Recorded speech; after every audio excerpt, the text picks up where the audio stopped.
This is Debra V. Wilson. I am in West Yorkshire. It is the 1st of October, 2018. The time, it's Monday, and the time is 1700 hours and 21 minutes, and that's GMT. Stream of consciousness, my opinion. I'm posting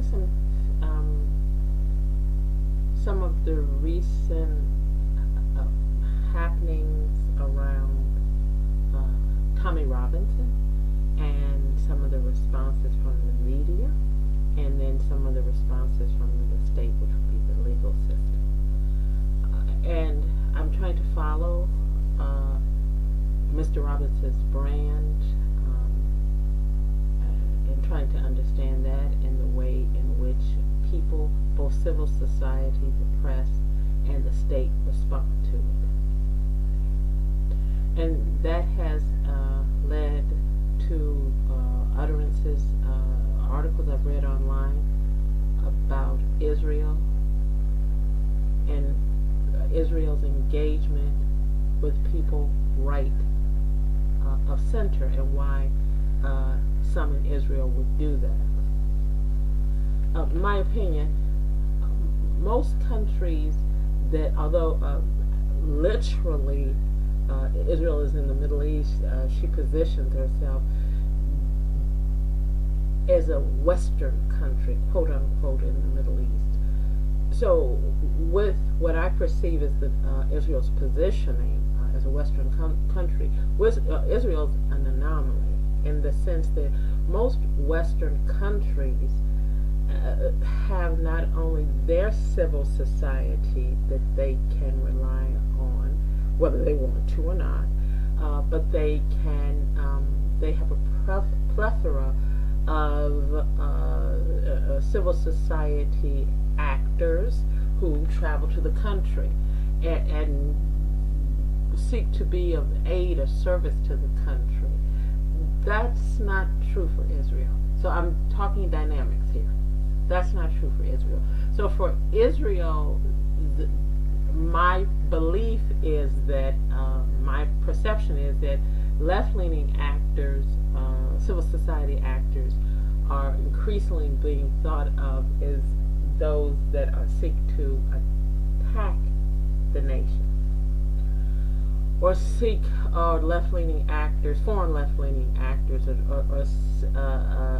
are seen as facilitating people and persons that seek to attack the nation and destabilize her. So I think because of that, and again, whether countries like to admit it or not, part of its vibrancy and part of the check and balances and part of what keeps the security apparatus vigorous is the opining of not only their indigenous activists, but activists globally. It's healthy for a nation to have law-abiding, left-leaning activists come into the country and critique it, but who are also willing to work with the country. There are not many left-leaning activists that are willing to do that. One of the organizations that, and I know there are others, but one of the organizations that is a foreign quote-unquote entity NGO that does position itself that way, and it's viewed with suspicion by Israel, is the New Israel Fund, lovingly critical of Israel, but that's few and far between. So my opinion is one of the reasons why I think some in Israel have reached out to the far right or some right of center, and in that their right of center positioning, these European activists, they pose and dance around belief systems and ideologies that I actually do feel are threatening to the state of Israel. But it's politically, for the moment, beneficial for the country, Israel, to befriend them, because again, activists can bring a vibrancy to a country. Activists can bring, even those of us who are left of center, who challenge what the state does. State's not going to let on, particularly the security apparatus, but we can actually be a benefit by saying, look, you got this wrong. Do it this way. Have you thought about doing it this way? Here's the research to show it. Here's our activism to show it. But with Israel, that's very difficult for her to find or connect with left-leaning activists who take an approach like I'm going to call the New Israel Fund approach. So I do think this dynamic has developed where some in Israel, including some in the state, have embraced the far right, embraced in quotes, far right activists. Every country needs vibrant activism that's homegrown, indigenous, and it can only help if you have a breath of fresh air coming from foreign activists. But again, that's difficult for Israel. It's difficult for Israel, and it's difficult for Israel to find left-leaning activists that want to be lovingly critical of the country, because that's not a positioning or a position that most left-leaning activists in Europe, or for that matter in many parts of the world, would take. So the country, left-leaning activists, I believe, even if they want to take a position of, I want to work with both the Palestinians and the Israelis, you don't want the taint of being seen as a puppet for the Israelis. And then I think Israel is very sensitive to people who criticize her because of that dynamic of being literally surrounded. Again, I'm talking dynamics here. I have personally been confused about how people, from those of us in this civil society actors and academics, how we hope to help with the facilitating a solution, because it's going to have to come from multiple spaces and perspectives and disciplines if we're not engaging with the Israelis. I don't understand how that's supposed to happen. I think a person like me is in an unusual position. I've had so many things, quote unquote, taint me,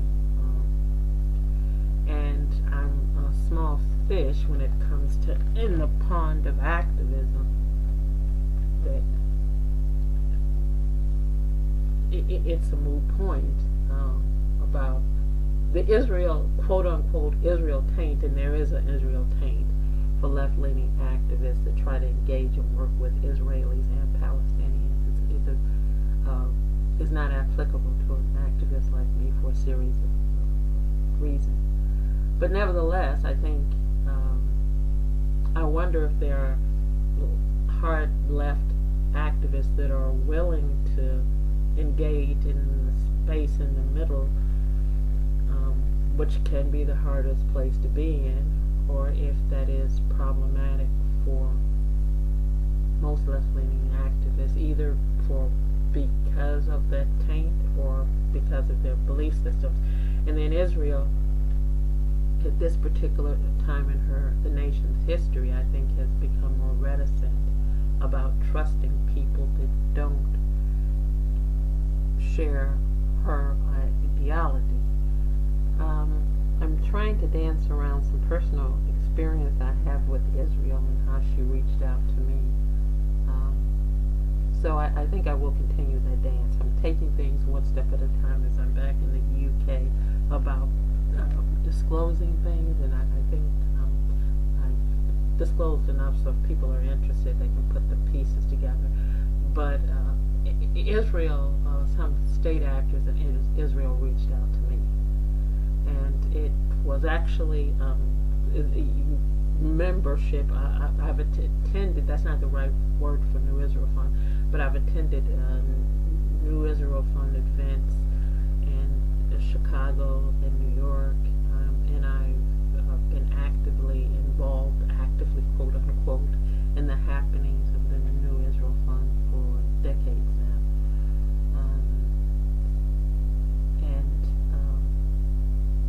I do not find it problematic to work with the relational dynamics and other dynamics between the Israelis and Palestinians.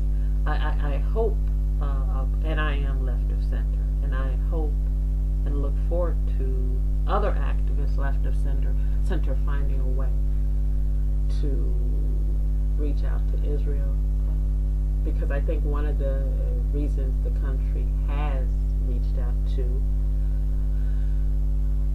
some right of center is for the vibrancy of the sector that is civil society, and it's very difficult for them to engage, and I would say for them that Israel owns to trust activists left of center. I'm going to post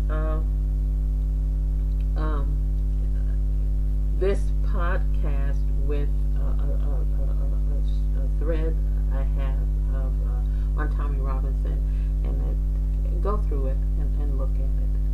And in addition to that, I'm going to post a story that came out over a year ago about an Israeli gentleman in London, England, and he was.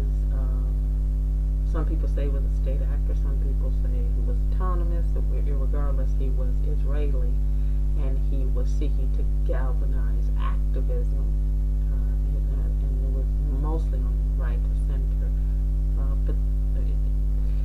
And that's, again, I'm talking dynamics, so you can opine on whether you think it's right or wrong. From the dynamics perspective, the way I look at it, all functioning nations, democracies, need civil society. We may be an irritant, but only the most repressive and, dare I say, clueless nation realizes that they can function effectively without a vibrant civil society. So most countries begrudgingly go, leave them alone. And it can only help when international people from civil society bring in yet another perspective to the country to help the country with her challenges. That is problematic for Israel for the aforementioned reasons that I've mentioned. So this is a bit of a ramble, because I am trying to decide what's appropriate to say and what's not appropriate to say. But in any case, I'm posting this podcast. This is Debra V. Wilson. Thank you for listening.